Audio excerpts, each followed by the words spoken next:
Welcome back, and we have some nice video presentation. You're gonna love it. And good morning. This is Seewing Yee, Julie. Good morning. How are Good you? morning, Seewing. Fine. How are you today? Fine. Thank you so much. So another day, another dollar. We do our best to provide tremendous amount of content and education, so you people out there can make informed decisions around your financial choices, strategies, and etc. Mhm. So, without further ado, let me share my screen. And today, the topic will be, let me share. You are too busy to get rich. Interesting. That's a good one. Yeah, I'm going to go through my bag of tricks and experience that I've developed over a lifetime Mhm. financial journey to reach at my level. So, yeah, if I could impart my wisdom and yours as well, Julie. Although your investment journey is a lot shorter than mine, but you're by no less or anything less impactful based on from your knowledge perspective. So anyway, so the topic is you are too busy to get rich. What I mean by that, let's go over the three phases of your life. Phase one, which is your upbringing, your childhood influences. We all have a personal money blueprint ingrained in our subconscious minds. And it is this blueprint, more than anything, that will determine our financial lives. You can know everything about marketing, sales, negotiation, stocks, real estate, world of finance. But if your money blueprint is not set for a high level of success, you will never have a lot of money. And if you somehow you do, you will most likely lose it. Good news is now you can actually reset your money blueprint to create natural and automatic. Unfortunately, your current money blueprint will tend to stay with you for the rest of your life unless you identify and revise it. From your perspective, Julie, what are your thoughts? What are your thought process having heard what I just said? What is your Yeah, interpretation? that's interesting about just using the term money blueprint. Because, yeah, we are all taught either directly or indirectly by watching our parents. I know my parents were big savers. They were big savers and they didn't believe in credit card debt. They paid cash for everything. If they didn't have cash, they couldn't afford it. And so that has been my mindset growing up. And it's interesting when you come across people that don't have that mindset because you think, doesn't everybody think that way? But they don't because it just really depends on how they were raised. Absolutely, Julie. And majority of Americans, 99%, remember the conditions and the programming that we experience yeah, growing up. Okay, we keep hearing our parents or people, if it's not our parents, other people that we come across at the age of 3, 4, 5 years old, believe it or not, our mindset, our conditioning, our programming has been all set because we keep saying, we keep hearing, oh, you cannot do this. You cannot do that. Oh, money is the root of all evil. Or I grew up, I don't know about you, but people have a misconception that Right. because I'm Asian, whatever, they think I have the best education in the world. Our parents pay for my college education. No, I grew up in a very rough neighborhood in Philadelphia, very rough neighborhood, otherwise known as the ghetto. Okay. So growing up in the 70s, when I was very young, our parents, we're not really poor, but we're not middle class either. We're lower middle class. So our parents never taught us anything about money. They say, oh, when you become an adult, just go to work and work, just get a paycheck, just get a W-2 paycheck and just pay your bills. That's all you need to do. Pay your bills. Don't rock the boat because rich people, they are greedy. Rich people are, they just care about themselves. They want to keep us people down for forever. So this kind of upbringing that I've experienced are really no different than a lot of people, That's right? true. That's very And true. it's a limited financial means. But again, growing up at a very young age, we have already adapted this negative money blueprint. And and that's why most people are not rich. Most people, and we'll talk about that. Let me share my screen again. Mhm. Oh, then, okay. Then if we keep this negative mindset, let's go to the second phase of our life, right? The second phase of our life is the adult phase. Pretty much when you get out of the household, go to college at age 18, whatever, to age 65. This is our adult phase. This is our working years, if you will. And we are, again, we have a limited financial belief. This is ingrained in our lives because of our childhood influences. So we go out there, work for others, get a W-2 job. W-2 job is otherwise also known as the rat race. We're so comfortable to get a paycheck for all these years during our adult life. We are in our comfort zone. We're so comfortable. We get this paycheck. We pay our rent or our mortgage. We pay for our groceries. We do a little bit of payment, and that's it. We get paycheck to paycheck. And so it's comfortable. Why rock the boat? Because so our childhood blueprint have not changed. We have a limited financial belief is the programming and conditioning, because from the get-go, our financial thermostat is set for low. It is carried from us from childhood into adult life, and we don't even know about it. We subconsciously, that's the way we live. We don't know. We do not know any better, right? So furthermore, then as you go through your life, working, you have friends, coworkers, even your spouse, your network of friends, spouse, and significant other, if you're not married, believe it or not, are trying to keep you poor. That's interesting. Let me tell you, and you know what if that's the case, if you try to advance your financial future, if you try to do something different, like invest in real estate, and your network of friends and coworkers and significant others are not coming along with you or not giving some positive reinforcement, well, you know what you do? You should fire them.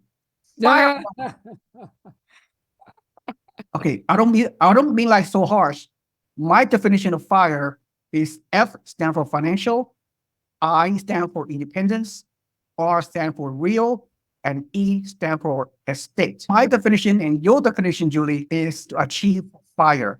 If our network of friends are not on board to achieve FIRE, financial independence, real estate, fire them. I love the double entendre there. That's so interesting, because I think a lot of times, because your friends or whoever can't see it for themselves, they can't see it for you either.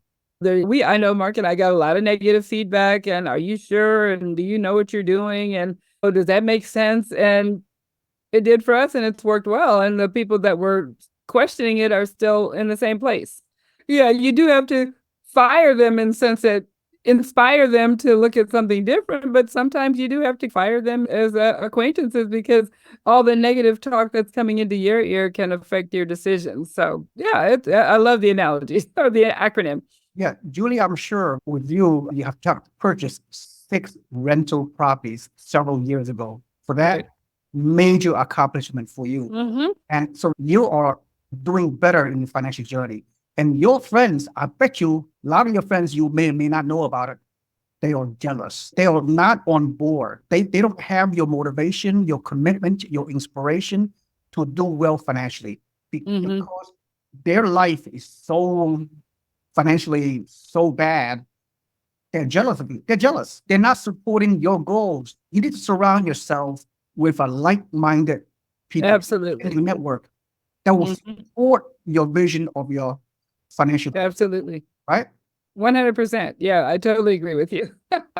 That's why you're part of my network, my real estate network. Right? Absolutely. Because you do have to be with like-minded people. I think all the motivational speakers will say, show me who your 5 best friends are, and I can tell you about you. Yeah, if you've got negative friends that don't have vision, friends that aren't good with money, friends, you're probably not going to be like that either. So yeah, you do have to sometimes pull away from the pack in order to have something different.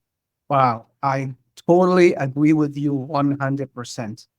All right. By the way, a lot of people do not know, but I spent 20 years of my life in the U.S. Army, active duty, 20 years.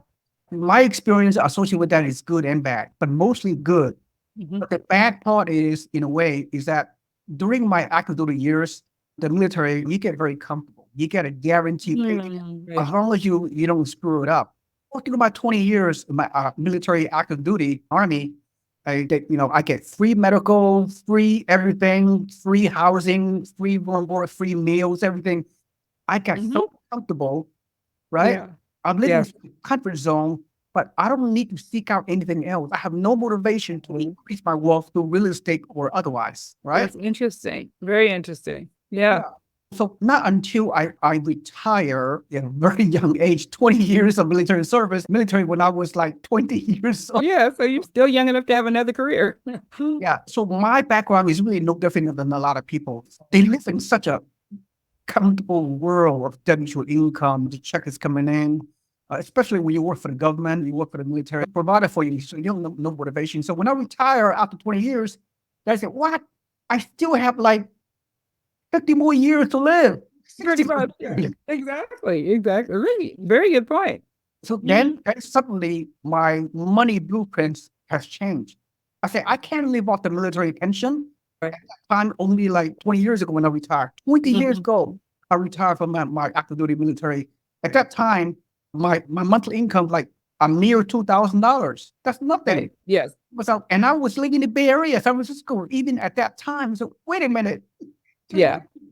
it's not going to make it for me. Another secondary occupation or new career or whatever. So I entered real estate more than 20 years ago.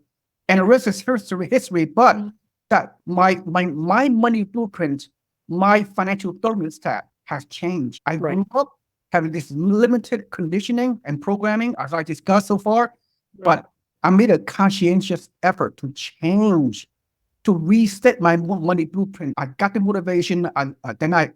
Then 20 years ago, I created my real estate investment consulting company, the Years Network, and I bought a lot of properties all over the country, and the Right. rest is history. And if I can do it, you have to make a conscientious effort Absolutely. to reset your life and like all the childhood negative programming. You can't do this. You cannot do that.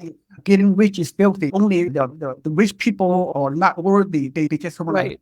scam the poor. Get rid of this negative mindset. True that. Mhm. Anyway, that's what I did in the rest is history, and that's what you did also. Right. You Absolutely. come out of a comfort zone, and Mhm. a few years ago you bought an amazing portfolio of 6 rental properties that cash flow that achieve equity. You're getting increasing rent, and your journey is still ongoing. You're not stopping. So you and I changed the money blueprint. So people Yes. out there, you need to find your motivation, find your commitment, and Mhm. reset your money blueprint. So what are your thoughts on that? Oh no, I totally agree with you. Because yeah, I grew up in that 9 to 5 mentality. I would say maybe 8 to 8. My parents had a family business. It was a small grocery store, but it paid the bills and took care of the house and everything. So I had this strong work ethic, but it was still more of that traditional, you work your 40 years and save a lot of money, save. In fact, my parents didn't even have retirement. They just knew how to save money. Very basic bank money, CD money. That's all they knew. So even just the stretch of looking at any type of different investment was very foreign for them. But like I said, I learned some good work ethic, but now I am working smarter, not harder. Absolutely, Julie, and you are making a difference in your community. You're helping me to co-host our real estate investing podcast, and I really Right. appreciate you. So, yeah, that's right. Anyway, so Julie, so the solution to all the challenges that we're facing, the solutions are, like I just said before, we need to, which is not easy. You need to revise the money blueprint. You have the financial thermostat to a high temperature. Of course, get out of your comfort zone. Absolutely. It's easier said than done. Then, once during your working years, when you have your W-2 job, you can leverage your W-2 job, save money, live below your means, and then enter into real estate investing. And then during your working years, don't quit your W-2 job. Then, you can. A lot of people have this misconception that when you buy investment properties, you can replace your W-2 job in a few years. No, it doesn't work like that, Julie. Yeah, It takes years. Real estate is not a get rich quick scheme. No, it's not. No, You it's got- not. People want to make you think that it is. There's a lot of people selling a lot of information out there that will make you think that you can. But the reality is, it is a get rich slow, not a get rich quick. That's right. So now we're talking about the third phase of your life. Third phase of life doesn't have to be age 65. Okay, those are traditional thinking. So third phase of your life is financial independence, whatever that means. Okay, it's not a traditional retirement years. You sit on the rocking chair, do nothing all day long. That could be the old days in the older generation. So your quote unquote retirement years could be longer than your working years. Very true. Yeah, so many people. I'm looking at that third bullet or fourth bullet point, living to age 100. That used to be so unrealistic. In fact, I had studied or read that when they made the retirement age of 62 or whatever, they never, like back then, mostly men were working and they really didn't expect you to live more than 3 or 4 years beyond your retirement. But now you can retire at 65 and live another 40 years. That's a whole nother working career. Exactly. So most people will run out of life before they run out of money. Did I say this correctly? Or run out of money before they run out of life. Yeah, all right. That's right. Run out Yeah, of definitely. Definitely. Yeah. And that's a real thing. Both my parents lived into their my mom was in her late 90s when she passed away. My dad was in his 80s. And I've had a lot of family members live to be 100 or more. So yeah, I do anticipate another 30 or 40 years or so. That's right. Just because we are living, we're in the third phase of life, age 50, age 60 or whatever, you need to make your money last long Absolutely. and you need to grow your passive income during your retirement. Your investments during retirement need to exceed the rate of inflation. Okay. That's important too. That's a good point. I was thinking about that when you said you retired from the military after 20 years of service. And I thought, yeah, that's what you were making then may have gotten you a decent place, but it wasn't going to keep up with the cost of living. I'm sure the Army gives, I don't know anything about the military, but I'm sure they give you cost of living, but still cost of living is not going to keep up with the pace of inflation. Exactly. Yeah. Anyway, so during your working years, right now, the peak earning years of your life, the second phase, we need to start investing in real estate. So here's the bottom line, okay, as we are finalizing this presentation.